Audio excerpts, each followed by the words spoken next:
साहब जल्दी है साहब।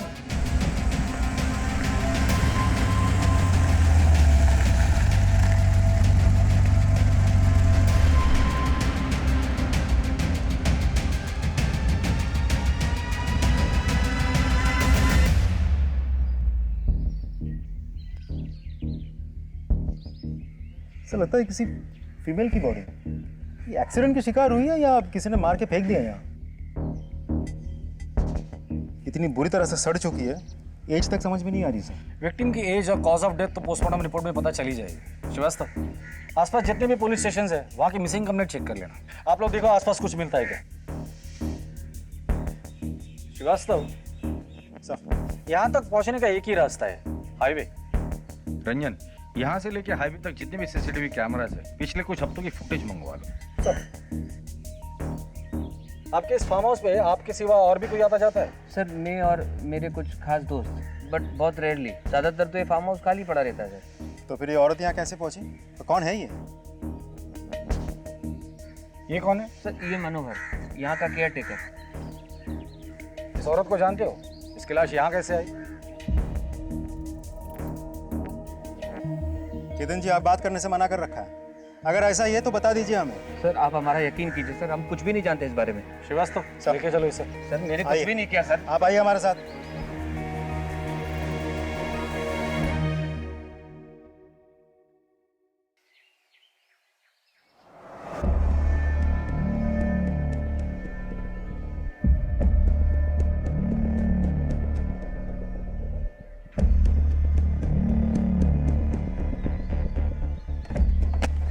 क्या टांग झांक कर रही?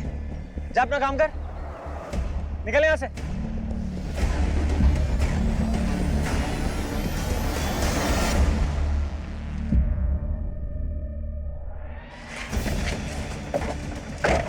पूरा मूड खराब करके रख दिया इसने। अब देखना, ये ऑफिस में जाकर ना हमारी चुगली करेगी। अगर इसने चुगली करी ना तो मैं स्मिता की ना बैंड बजा दूंगा। तू चिंता मत करता रहा। चिंता नहीं, मुझे गुस्सा आ रहा है सुरेंद्र। ज्यादा होशियार बनती जा रही है आजकल ये। बात बात पर मेरी गलतियां निकालती है। ये तो अखिलेश सर अच्छे हैं, इसकी बात पर भरोसा नहीं करते, वरना। अरे तू इसके बारे में ज्यादा मत सोच, मैं इसे देख लूंगा।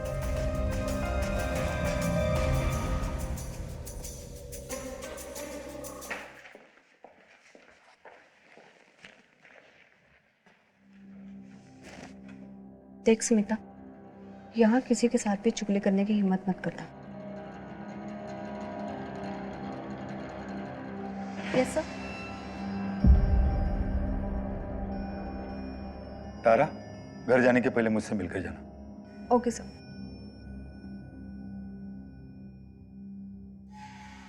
सभी देशवासियों को जनता कर्फ्यू का पालन करना है। कि जनता कर्फ्यू के दरमियान हेलो। सभी नागरिक अच्छा से बाहर न निकले, ठीक है, मैं अभी आती हूँ। न सड़क पे जाएं, डियर वाइफ, न मोहल्ले न्यूज़ नहीं में, सुनी? न सोसाइटी में। घर से बाहर कोई नहीं जा सकता। पति देव, ऑफिस का काम है, मुझे जाना होगा। पागल हो गई? बाहर जनता कर्फ्यू लगा हुआ है। मुझे जरूरी काम है, समझो बात को। की सफलता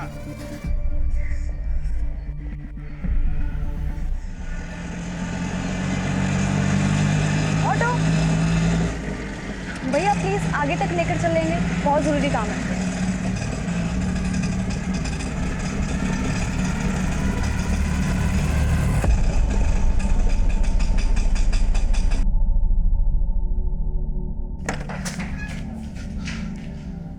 तुम यहाँ क्या कर रहे हो?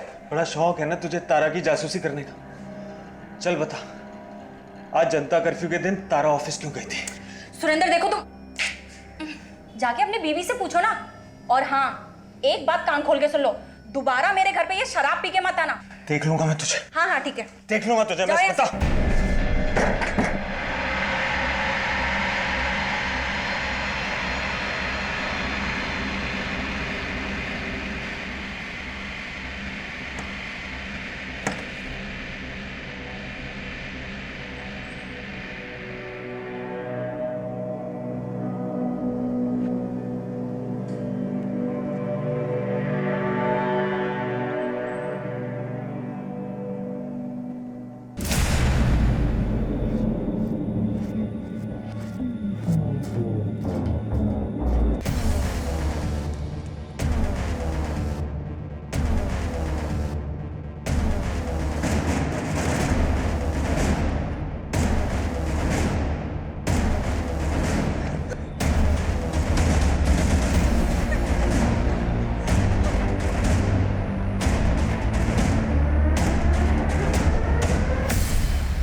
क्या यही वो जानवरनुमा इंसान था जो अपने जुनून के कारण उस जिंदगी को खत्म कर रहा था? पुलिस को भी इन्हीं सारे सवालों के जवाब चाहिए थे और इन्हीं जवाबों को ढूंढने की पहली कड़ी के रूप में पुलिस केतन को इंटेरोगेट कर रही थी। मुझे कुछ नहीं पता लेकिन हमें पता है कि तुझे बहुत कुछ पता है। सर, मेरा यकीन करिए सर, मुझे कुछ नहीं पता। मुझे यकीन सिर्फ इन दोनों पर है। अगर ये दोनों अपने पर आ जाए ना तो मुर्दों से भी सच उगलवा लेते हैं। तू तो अभी जिंदा है। चल बोल। मुझे एक बात याद आ गई सर। बड़ी जल्दी याद आया तुझे? मेरे फार्म हाउस पे एक कुक भी काम करता था सर, निसार। वो फार्म हाउस पे अपनी बीवी के साथ रहता था। नाम क्या था? उमंग। उसकी पत्नी का नाम। फिर कुछ महीने पहले निसार, मनोहर, छोड़ो छोड़ो। क्या हुआ? क्यों कुत्तों की तरह लड़ रहे हो? साहब ये मेरी बीबी को छेड़ता है। नहीं साहब, झूठ बोल रहा है ये। निसार, तुम जाओ यहाँ से, मैं बात करता हूँ। निकलो तुम से, चलो। सर, तेरे को कितनी बार मैंने मना किया उससे मत उलझा कर? सर मैंने कुछ नहीं किया साहब। जा यहाँ से। बहुत नैन मटक्का करती है। आशिकी का भूत सवार है तेरे सिर पे। छोड़ से। क्या पागलपन है ये? साहब देखिए, आपने मनोहर को छोड़ने को कहा, मैंने उसे छोड़ दिया, लेकिन ये मेरी बीवी है। इसे मारू कूटू कुछ भी करो, आप बीच में मत पड़िए। बस सर, वो दिन है और आज का दिन है। निसार अपनी पत्नी के साथ कभी फार्म हाउस वापस नहीं आया। मैंने उसको बहुत ढूंढने की कोशिश की सर, लेकिन वो मिला ही नहीं। कब की बात है ये? सर 3 महीने हो गए शायद। हाँ डॉक्टर साहब, ठीक है, हम लोग आ रहे हैं हॉस्पिटल। जब तक फॉरेंसिक की रिपोर्ट नहीं आती इसे यही रहने दो। और वो निसार और उमंग पता करो ये लोग कहाँ हैं, और केयरटेकर मनोहर इंटरोगेशन के लिए लेकर आओ। तब तक हम लोग हॉस्पिटल होकर आते हैं। Sir hello. तो डॉक्टर साहब रिपोर्ट्स रेडी है? सर, बॉडी की कंडीशन बहुत खराब हो चुकी है। हमें थोड़ा और टाइम लगेगा फर्दर इन्वेस्टिगेशन के लिए। ठीक है, लेकिन हो सके तो जल्द से जल्द कीजिए, क्योंकि आपको जितना वक्त लगेगा उतना ही वक्त क्रिमिनल को मिलेगा सबूत के साथ छेड़छाड़ करने के लिए। मेरे स्टाफ को घर गए हुए 2 हफ्ते हो गए, बट डोंट वरी, आप हमारी इनिशियल फाइंडिंग्स के ऊपर आपकी इन्वेस्टिगेशन जारी रखिए। जैसे कि बॉडी में मल्टीपल कट्स है, जिसके कारण हेवी ब्लड लॉस हुआ है। मरने वाले की उम्र 25 या 26 साल होगी। उसकी स्कल भी बहुत बुरी तरह से टूट चुकी है। और हाँ, सबसे बड़ी शॉकिंग बात, इस बॉडी से हार्ट, लंग और लिवर गायब है। और यहाँ रिब केज की हड्डियों पर किसी इंसान के दांतों के निशान है। डॉक्टर साहब, क्या बॉडी के चेहरे से जो स्कल है उससे हम उसका चेहरा बना सकते हैं? I will try my level best. Thank you. इंसान के दांतों के निशान?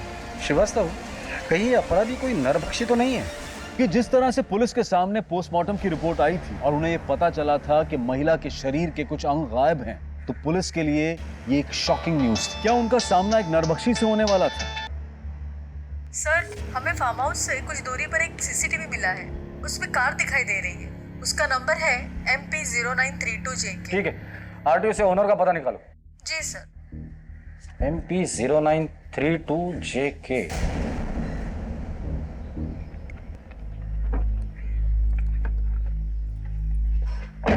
चलो भैया। मैडम, ये टैक्सी कहीं नहीं जाएगी। नहीं जाएगी? नहीं जाएगी तो रोड पे क्यों लगा रखी है? आपने घर क्यों नहीं रखते? कहाँ से आ जाते हैं नमूने कहीं के। क्या बोला? ए रुक रुक रुक, क्या बोला तूने? नमूने क्या बोला? हाँ, रुक।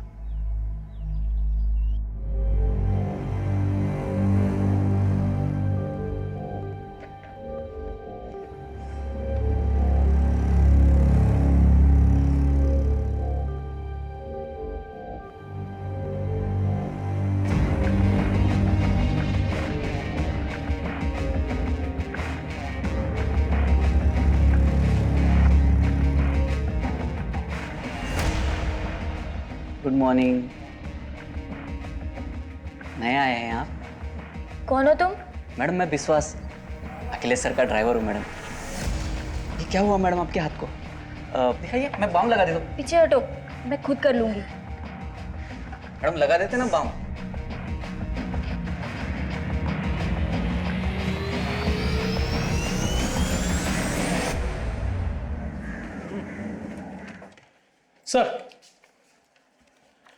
सर ये स्केच आ गया।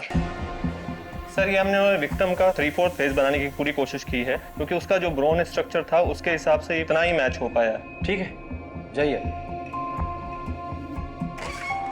सर एक इन्फॉर्मेशन है सर। बोलो। सीसीटीवी फुटेज में हमें जो गाड़ी दिखी थी उस गाड़ी की डिटेल्स मिल गई है।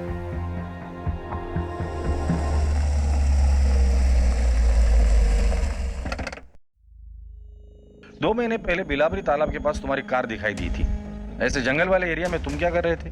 सर मैं अपनी वाइफ को ढूंढने गया था, अब वो 2 महीने से मिसिंग है। हेलो, अरे कहाँ है तू? कितनी देर हो गई है? मैं आ रही हूँ सुरेंद्र। मैं ये मुन्ना चिकन के सामने हूँ, मेन रोड पे। अच्छा ठीक है। ये बिलावली तालाब के पास। Hello hello Surendra. Hello sir, फिर उसका फोन कट गया, उसके बाद उसका कॉल आया ही नहीं। फिर मैंने भी कॉल ट्राई किया उसको तो फोन लगा ही नहीं। फिर थोड़ी देर बाद मैं खुद वहाँ गया पर वो वहाँ नहीं थी। आज भी मैं वहाँ जाता रहता हूँ। बीवी की फोटो है तुम्हारे पास?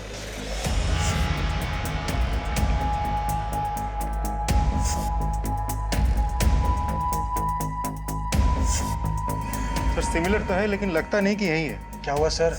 दरअसल उस तालाब के पास हमें एक औरत की लाश मिली है। सर मेरी बीवी तारा सिर्फ गायब हुई है, उसके साथ ऐसा कुछ उल्टा सीधा नहीं हो सकता। तुम इतने यकीन के साथ कैसे कह सकते हो? और अगर वो गायब है तो तुमने जाके पुलिस स्टेशन में रिपोर्ट लिखवाई थी? हाँ सर मैंने लिखवाई थी, पर फिर मैं पुलिस स्टेशन नहीं जा पाया और वहाँ से कोई फोन भी नहीं आया। तुम्हारी बीवी तारा का किसी के साथ झगड़ा था या दुश्मनी थी? सर उसकी बहन चंदा से उसका हमेशा झगड़ा रहता था। यहाँ क्या करने आई है तू? तुझे ये कहने आई हूँ कि अब देवास वाला घर तू मेरे नाम कर दे। वो घर पापा ने मेरे नाम किया है। तो मैं भी तो उनकी बेटी हूँ ना, तो उस हक से तो वो घर मेरा भी हुआ। अगर हक होता ना तेरा तो पापा तुझे जरूर तेरा हिस्सा देते। चुपचाप वो घर मेरे नाम कर दे, वरना सोच लेना तू। वरना क्या करेगी?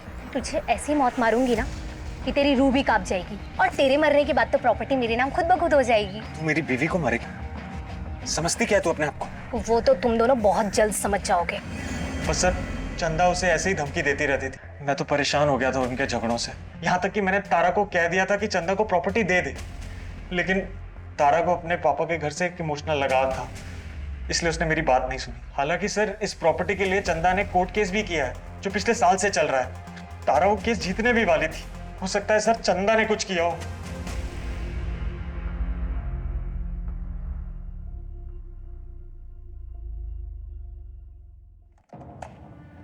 सर तारा के घर से लेकर ऑफिस तक हमने सारा सीसीटीवी फुटेज निकाल लिया है, लेकिन कुछ खास हाथ नहीं लगा। लेकिन हाँ एक फुटेज है जहां तारा किसी गाड़ी में बैठी हुई दिखाई दे रही है। अब क्योंकि अंधेरा है तो विजुअल क्लियर नहीं है सर।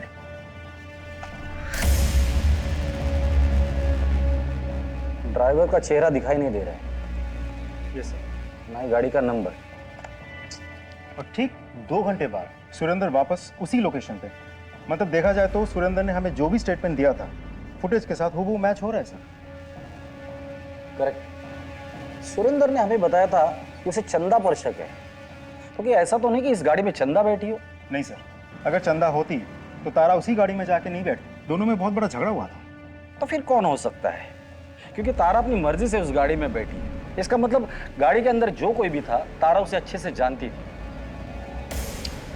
कौन हो सकता है सर? केतन हो भी सकता है, पर तारा और केतन के बीच कोई कनेक्शन हो ऐसी कोई भी बात हमारे सामने अभी तक नहीं आई। श्रीवास्तव एक काम करो, ऐसी गाड़ियां किस किस के पास है ये पता करो, और वो चंदा उसे पूछताछ के लिए बुलाकर लेकर आओ। सब मनोहर को ले आया था, गांव में छिपा हुआ था।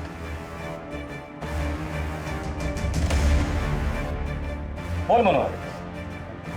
साहब मुझे यहाँ क्यों लाया साहब? साहब मैंने कुछ नहीं किया साहब।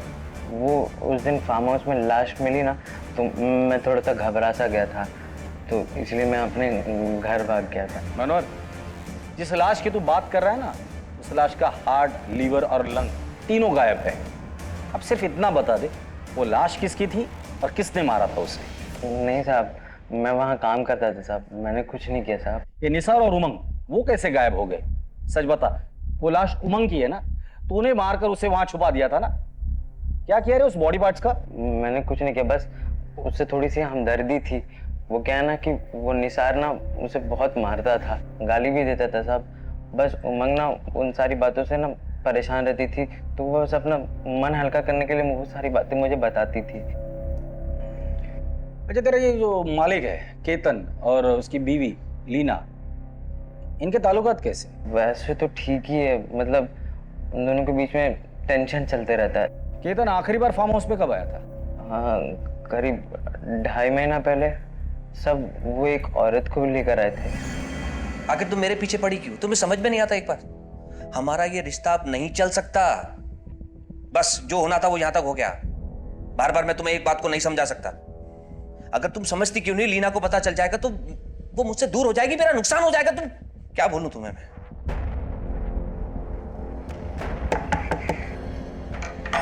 सभी जाओ जाओ। सब लीना मैडम के साथ वही औरत आई थी जो केतन सेठ के साथ आई थी। केतन, बहुत सच छुपा के रखा है तूने हमसे। चल अब ये बता, 2.5 महीने पहले तेरे साथ जो औरत यहाँ आई थी, कौन थी वो? सर वो मेरी फ्रेंड रीमा थी सर। मेरा फार्म हाउस खरीदना चाहती थी, इसलिए मेरे साथ थी। और अब वो कहाँ है? पता नहीं सर, हमारी डील होने वाली थी, फिर बात बनी नहीं। एक्चुअली काफ़ी टाइम से मैं अपनी फ्रेंड रीमा सहानी के टच में नहीं हूँ सर। सुना है किसी स्कॉलरशिप के बाद वो कोई यूनिवर्सिटी चली गई है, मगर हाँ कुछ महीनों पहले तक वो हमारे फार्म हाउस के प्लांट में बहुत इंटरेस्टेड थी। कोई बोटेनिकल रिसर्च कर रही थी शायद। आई एम श्योर केतन ने कुछ किया होगा। इस श्योरिटी की वजह? रीमा मिली तो मुझे इग्नोर करने लगा था, और आई एम श्योर कोई और मिली होगी, इसीलिए उसे रास्ते से हटा दिया। ये सब ब्लडी कैसे हुआ? 2.5 महीने पहले रीमा को लेकर आया था सर वो यहाँ। आप अपने पति पर नजर रखती थी? रखनी पड़ती है सर। और उस नजर का नाम मनोहर था? जी नहीं, मैंने एक प्राइवेट डिटेक्टिव हायर किया था, उसी ने मुझे ये सब कुछ बताया। वैसे आपकी पूछताछ पूरी हो गई हो तो क्या मैं जा सकती हूँ? जा सकती है, लेकिन हमारे परमिशन के बगैर शहर छोड़कर मत जाइए। जरूरत पड़ेगी तो दोबारा बुला लूंगा। सर केतन और लीना दोनों के पास ही रीमा को हटाने का मोटिव था।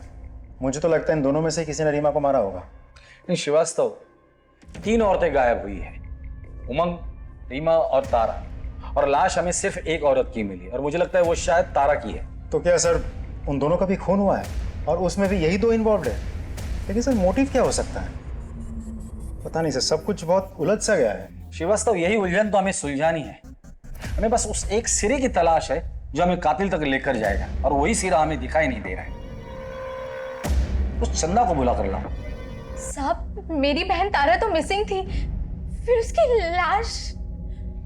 जता तो ऐसे रही हो जैसे बहन गायब होने का बहुत बड़ा दुख हुआ है तुम्हें। हाँ साहब, इसीलिए तो मैंने उसकी मिसिंग कंप्लेंट कराई थी, ना कि उसके पति सुरेंद्र ने। मिसिंग कंप्लेंट तुमने लिखवाई थी? हाँ सर, ये देखिए मेरे पास उसकी कॉपी भी है। इसमें नाम तो तारा सेंगल का है। हाँ साहब, ये उसका शादी से पहले का नाम है। तारा और तुम्हारे बीच प्रॉपर्टी को लेकर झगड़ा चल रहा था, कोर्ट केस भी चल रहा था। लेकिन वो तो मैंने वापस ले लिया था आज से 1.5 साल पहले। ये देखिए मेरे पास पेपर भी है। कोर्ट केस वापस लेने के पीछे कोई खास वजह? साहब वजह बस इतनी थी कि कुछ भी हो, सारी प्रॉपर्टी तारा के बेटे अक्षय के नाम ही होनी थी, और अक्षय मेरे लिए मेरे बेटे जैसा ही है।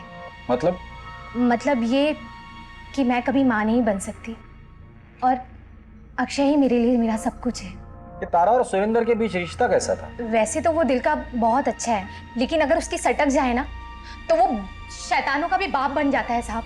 हे भगवान, ये इंसान है या शैतान? कैसे जानवरों की तरह काटा है तुझे? एक ढेला भर तो कमाता नहीं था साहब, और नए नए बिजनेस के लिए तारा से पैसा मांगता रहता था, और अगर वो नहीं देती थी साहब तो फिर वही मारपीट करना उसके साथ। ये तारा का बेटा अक्षय इस वक्त कहाँ है? तुम्हारे साथ है? नहीं साहब, वो बोर्डिंग स्कूल में है। तारा से आखिरी बार कब मिली थी तुम? उसके गायब होने से कुछ दिन पहले मिले थे हम लोग, लेकिन जब मैंने सुरेंद्र से इस बारे में पूछा तो उसने कोई जवाब नहीं दिया। ये सुरेंद्र और तारा का रिश्ता कैसा था? हाँ साहब, सुरेंद्र तारा से प्यार तो बहुत करता था। चल रहे इंद्र, बहुत दर्द हो रहा है मुझे। अरे कुछ नहीं होता है, जरा सी चोट है। अरे मजनू, कहाँ चल दिए भाई? अपनी लैला का इलाज करवाने। तू क्यों खून जला रहा है बे? सुरेंद्र ने तारा के गायब होने के बारे में कुछ बताया था? हाँ साहब, सुरेंद्र कह रहा था कि उसने तारा को खोजने की बहुत कोशिश की, लेकिन वो मिली नहीं। उसके चक्कर में सर दिन रात दारू पीने लग गया। सर कुछ दिन पहले ना आया था मेरे पास ही और कह रहा था कि 10 दिन की छुट्टी पे जा रहा है और हंसने लगा। वो सर ऐसी बात बोली कि मेरे को भी हंसी आ गई। उसने ऐसा भी क्या बोला था?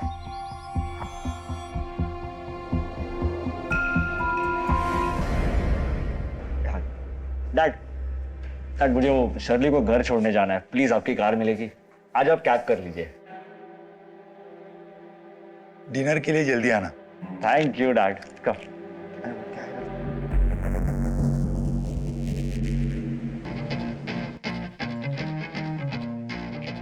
मीना, थोड़ा वॉल्यूम तो कम करो। नहीं होगा बंद, इसको सुनने से शांति मिलती। शांति खामोशी में मिलती। नहीं होगा बंद। और आपको जहाँ शांति मिलती है ना, आप वहाँ जाइए। और तुम जहानुम में जाओ, देखता हूँ मुझे कहाँ शांति मिलती है।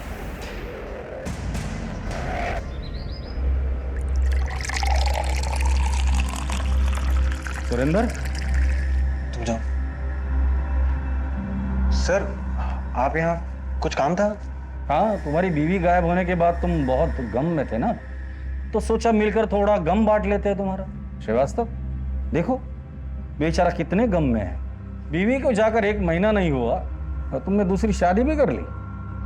सर वो मैं अकेला नहीं रह सकता। नाम क्या है इसका?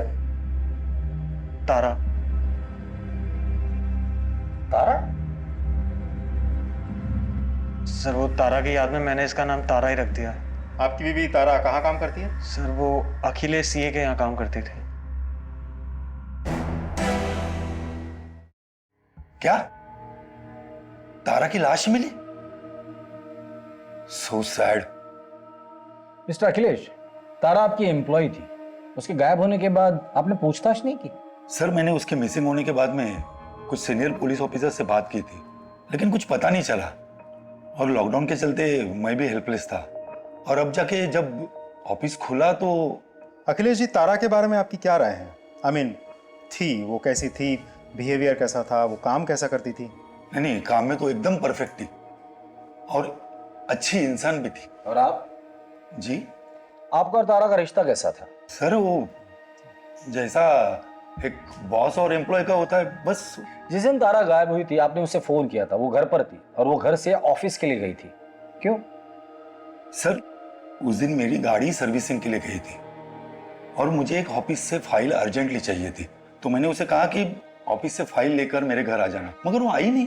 मैंने कांटेक्ट करने की भी कोशिश की मगर कुछ हुआ नहीं। ठीक है, फिलहाल के लिए आप जा सकते हैं, जरूरत पड़ेगी तो दोबारा बुला लूंगा। जी सर, थैंक यू।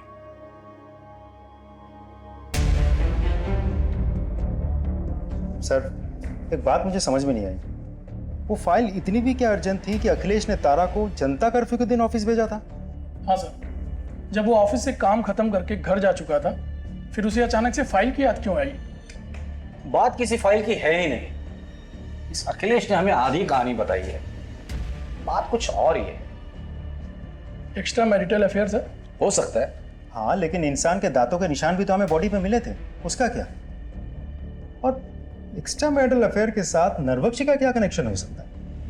बहुत स्ट्रेंज केस है सर। अखिलेश के ऑफिस और घर के आसपास उसके बारे में पूछताछ करो और उसका वो ड्राइवर उठाकर लेकर आओ उसे।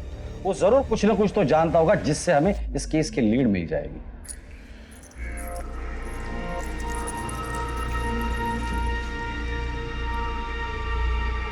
अखिलेश के ड्राइवर विश्वास तुम ही हो? जी साहब। सर, विश्वास।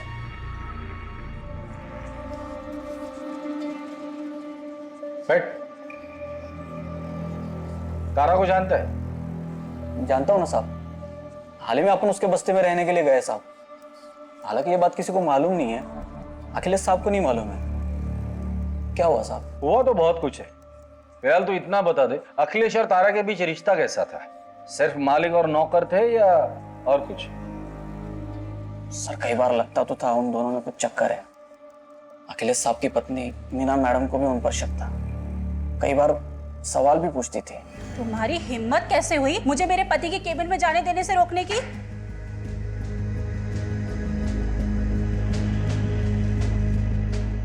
ऐसे कौन से काम में बिजी थे कि आपका प्यून मुझे अंदर आने से रोक रहा था? क्या चल रहा है इस ऑफिस में? बहुत गुस्सा करती थी साहब। उस दिन फोन पर भी वो किसी से बात कर रही थी। अरे भैया कुछ तो उपाय करो। देखो मैं कुछ भी करने को तैयार हूँ, बस ये तारा नाम की बला से ना पीछा छूट जाए। बस मैं इतना चाहती हूँ कि ये तारा ना इस दुनिया से ही उठ जाए। ठीक है, जाओ तुम।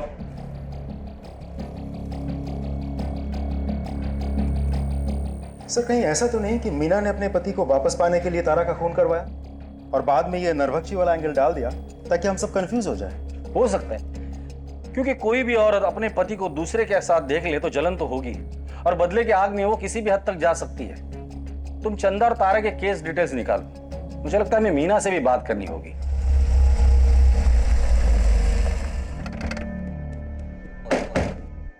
सर अगर मुझे बदला ही लेना होता तो मैं 4 साल इंतजार क्यों करती? मैं उसे उसी टाइम खत्म कर देती जब मुझे पता चला था कि मेरे पति का चक्कर उस तारा से चल रहा है। और वैसे भी मेरे पति को क्या फर्क पड़ता है, उसे तो अपने ऑफिस में रोज खूबसूरत जवान लड़की चाहिए। तारा नहीं तो और कोई सही, लेकिन हाँ मैं उस तारा से नफरत जरूर करती थी।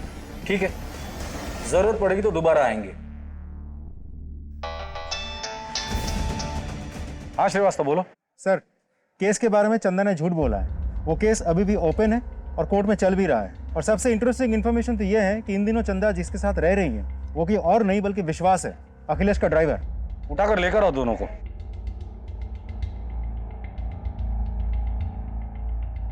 तुम दोनों ने बहुत कहानियां सुनाई मुझे, अब मुझे असली कहानी सुननी है। साहब मैंने केस वापस ले लिया था, लेकिन विश्वास ने बोला कि केस वापस चला दे। इसने मुझे मजबूर किया, इसलिए मैंने वापस चला दिया। ये बोला कि प्रॉपर्टी तुझे नहीं चाहिए तो मैं रख लूंगा। मैं इससे प्यार करती हूँ साहब, इसलिए मना नहीं कर सकी। पर साहब सच में तारा को मैंने नहीं मारा साहब। तारा को मारना ही होता तो सर मैं चंदा को केस चलाने के लिए क्यों कहता सर?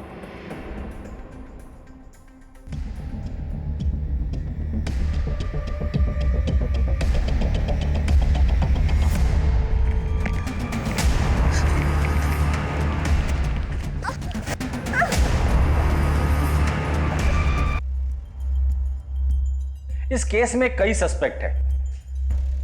तारा का पति सुरेंद्र, जो तारा से बहुत प्यार जताता है, लेकिन तारा के मरने के बाद वो तुरंत दूसरी औरत से शादी कर लेता है। चंदा, कई अफेयर्स करने के बाद अब उसका अफेयर अखिलेश के ड्राइवर विश्वास के साथ चल रहा है, और अपने बहन के साथ उसका प्रॉपर्टी का केस भी चल रहा है। अखिलेश की बीवी मीना, जिसे तारा और अखिलेश के अफेयर के बारे में पता था और वो तारा से बहुत नफरत करती थी। केतन और लीना, जिनके फार्म हाउस पर तारा की लाश मिली थी।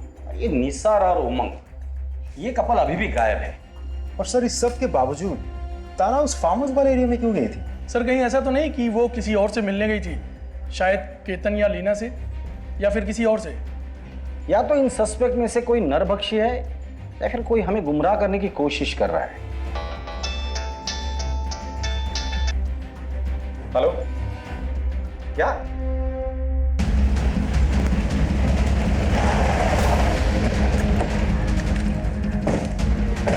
फोन आपने किया था? हाँ सर। बॉडी कहाँ दिखाइए?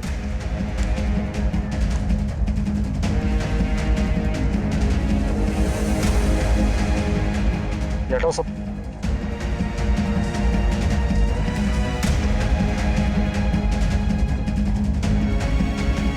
सर इसका चेहरा तो पहचान में ही नहीं आ रहा है। सर मारने का तरीका देखा आपने? इसे भी बिल्कुल तारा की तरह ही मारा गया है। आस पड़ोस में लोगों से पूछताछ करो, किसी ने कुछ देखा है या नहीं। सब बॉडी को पोस्टमार्टम के लिए भेज दो।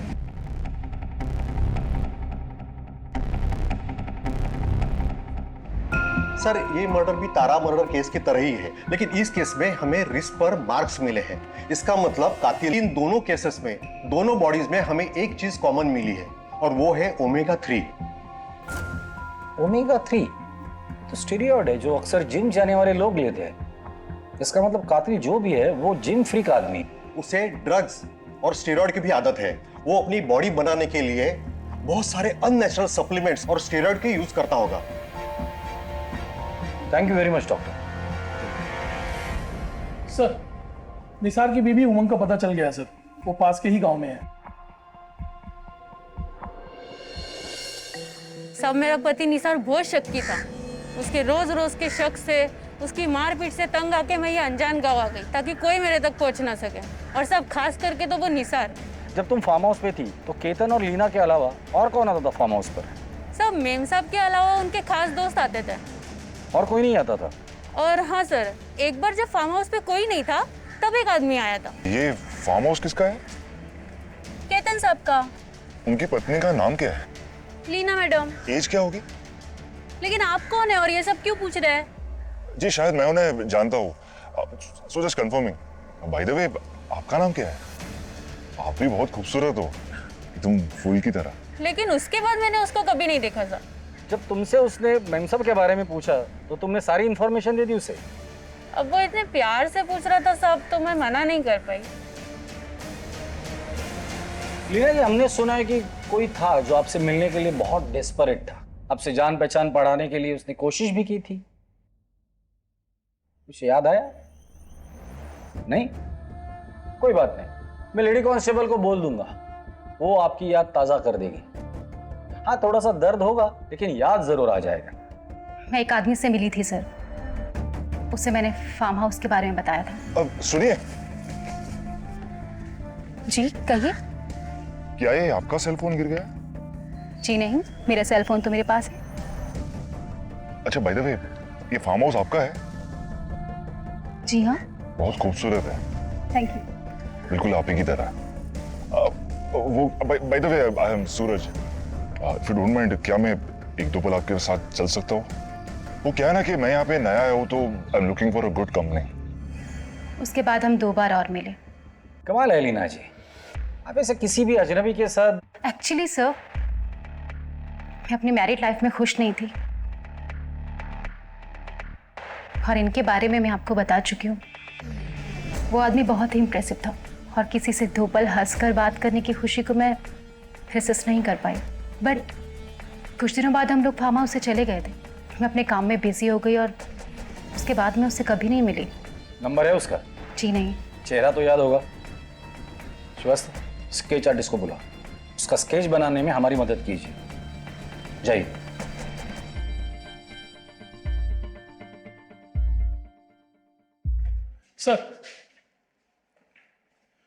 सर ये रमन है, वो जंगल वाली लाश के क्राइम स्पॉट के पास इसने किसी को देखा है। साहब, उस जंगल के रास्ते पर मैंने एक अमीर आदमी को देखा था साहब। बड़ा अजीब लगा मुझे, क्योंकि वहाँ तो अक्सर मजदूर आते जाते थे। अब ऐसे रास्ते पर वो आदमी अपनी महंगी कार लाया और चला गया, कुछ समझ में नहीं आया सब। स्केच बनवा सकते हो उसका? श्रीवास्तव, स्केच आर्टिस्ट को बोलो और इसका स्केच बनवा लो। सर, आप आइए मेरे साथ।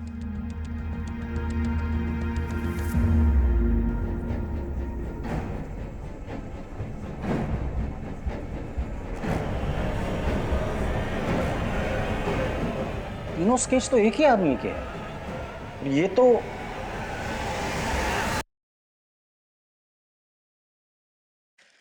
अखिलेश जी। सर आप बैठिए बैठिए बैठिए। यहीं से गुजर रहा था, सोचा आपसे मिलकर चला जाऊं। अरे कहाँ ये घास फूस खा रहे हैं आप? अरे हाँ, लॉकडाउन था ना, नॉनवेज मिला नहीं होगा आपको। हाँ सर, सॉरी, मैं कुछ समझा नहीं सर। समझाता हूँ। अखिलेश जी, आपने हमें बताया कि आपने तारा को ऑफिस भेजा था फाइल लाने के लिए, क्योंकि आपकी गाड़ी सर्विसिंग के लिए गई थी। पर आपने ये नहीं बताया कि आप गाड़ी सर्विसिंग से वापस लेकर भी आए थे। अखिलेश जी, शर्ली कहाँ है? और उसका बॉयफ्रेंड, मतलब आपका बेटा, वो कहाँ है? बेटा?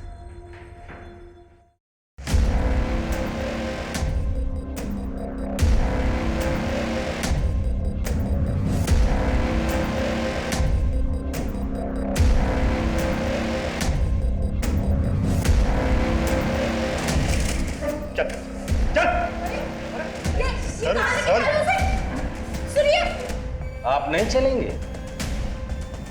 चलो। सॉरी साहब, मैं अपने बेटे को बचाने की कोशिश कर रहा था। ऐसे बेटे को बचाने से अच्छा ये होता कि इसे हमारे पास लेकर आते। ऐसे हैवान को बचाकर तुमने भी बहुत बड़ा जुर्म किया है। साहब, मैं शर्मिंदा हूँ। आपके शर्मिंदा होने से उन लोगों की जान वापस नहीं आएगी जिसे आपका बेटा खा चुका है। अब मुंह खोलकर बताइए। बता दो साहब ये बात सच है कि मैंने उस दिन मेरी कार सर्विसिंग को दी थी और वापस मंगा ली थी। उस दिन विक्रांत मेरी कार ले गया था, ये बात मैंने आपसे छुपाई थी। मगर जब विक्रांत रात को देरी से घर आया और तारा भी फाइल लेकर नहीं आई, तब मुझे लगा कुछ तो गलत है। जो इसने किया है ना उसे गलती नहीं कहते, हैवानियत कहते हैं। अब तू मुंह खोलेगा? मुझे जिम और बॉडी बिल्डिंग का शौक है और जल्द से जल्द बॉडी बनाने के चक्कर में मैं ड्रग्स और स्टेरॉइड्स के इंजेक्शंस लेने लगा। फिर मुझे इस नशे की आदत पड़ गई सर। प्रोटीन्स के चाहत में मैं कुछ भी खाने लगा, हर तरह का मांस। मुझे किसी ने कहा कि इंसान के मांस पे सबसे ज्यादा ताकत होती है, इसलिए ये सब ढूंढने के लिए मैं बाहर जाने लगा, लेकिन मुझे कुछ नहीं मिला। लेकिन उस दिन मुझे तारा मिली।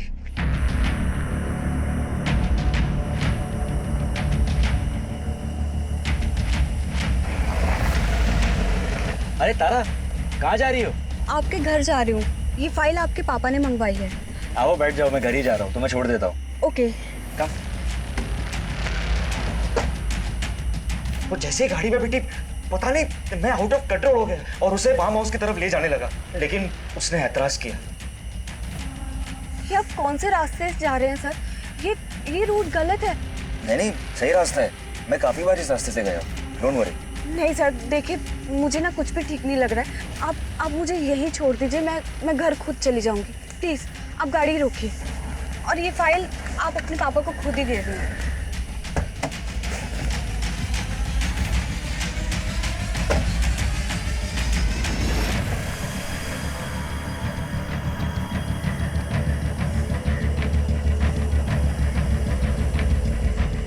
हेलो सुरेंद्र, हाँ मैं आ रही हूँ सुरेंद्र। मैं ये मुन्ना चिकन के सामने हूँ, मेन रोड पे, ये बिलावली तालाब के पास। तुम्हें मेरे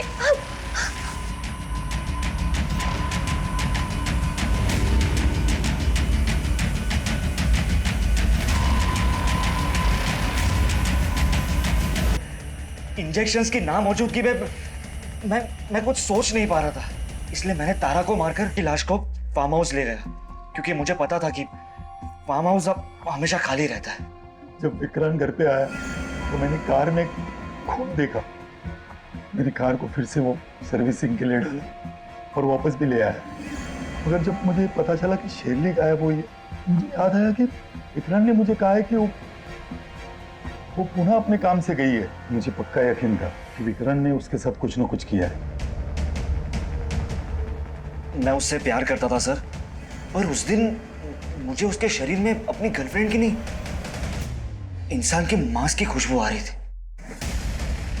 विक्रांत, ये कैसे गाड़ी चला रहे थे तुम ठीक तो हो रहा? विक्रांत, क्या कर रहे हो तुम? विक्रांत, तुम्हें क्या हो गया है? विक्रांत, ये ग्लव्स क्यों पहन रहे हो तुम? कुछ बोलो तो सही, ये क्या कर रहे हो तुम? विक्रांत, विक्रांत छोड़ो मुझे।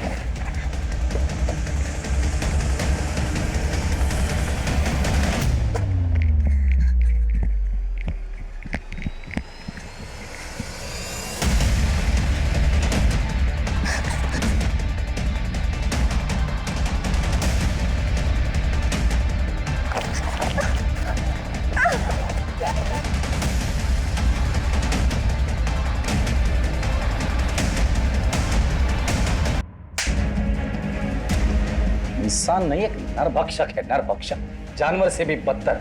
पता है जब जानवर कोई भी नरभक्षक बनता है तो उसके साथ क्या करते हैं? गोली मारते हैं उसे। तुम्हें जानवर कहना जानवरों का अपमान होगा। इंसानों का मांस खाकर ताकतवर बनना इंसानियत का मजाक उड़ाना है। मैं पूरी कोशिश करूंगा कि तुम्हें जल्द से जल्द फांसी हो जाए, और अखिलेश तुम्हें भी, क्योंकि एक हैवान को बचाने की तुमने पूरी की पूरी कोशिश की है।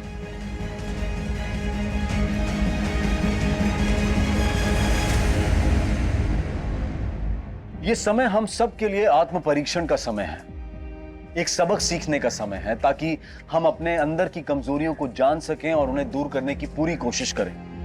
और खासकर हमें अपने मानसिक स्वास्थ्य का ध्यान रखना है। अगर अखिलेश ने वक्त रहते अपने बेटे को सही राह दिखाई होती और मेडिकल हेल्प ली होती तो उसे इस तरह से शर्मसार नहीं होना पड़ता। अगर विक्रांत ने अपने जुनून में स्टेरॉइड्स और इंजेक्शंस का इस्तेमाल नहीं किया होता तो वो कभी नरभक्षी नहीं बनता। और सबसे बड़ी बात, अगर सुरेंद्र तारा से लड़ने और रूठने के बजाय घटना वाले दिन उसके साथ चला जाता तो क्या तारा की दर्दनाक मौत टल नहीं जाती? अगर जुनून को सही राह मिल जाए तो पर्वत लांघे जा सकते हैं, समंदर को चीरा जा सकता है, लेकिन अगर जुनून भटक जाए तो क्या हश्र होता है वो आपके सामने है। ध्यान रखें कि कहीं आपका कोई अपना इस तरह के जुनून का शिकार ना हो रहा हो। उनके साथ समय बिताएं, उनसे बात करें, उनकी मदद करें, ताकि फिर से इंसानियत शर्मसार ना हो। मैं अनूप सोनी आपसे विदा लेता हूं। फिर मुलाकात होगी क्राइम पेट्रोल सतर्क में एक और नए केस के साथ। तब तक अपना और अपने परिवार का ख्याल रखें, सतर्क रहें, सुरक्षित रहें और देखते रहें क्राइम पेट्रोल सतर्क। जय हिंद।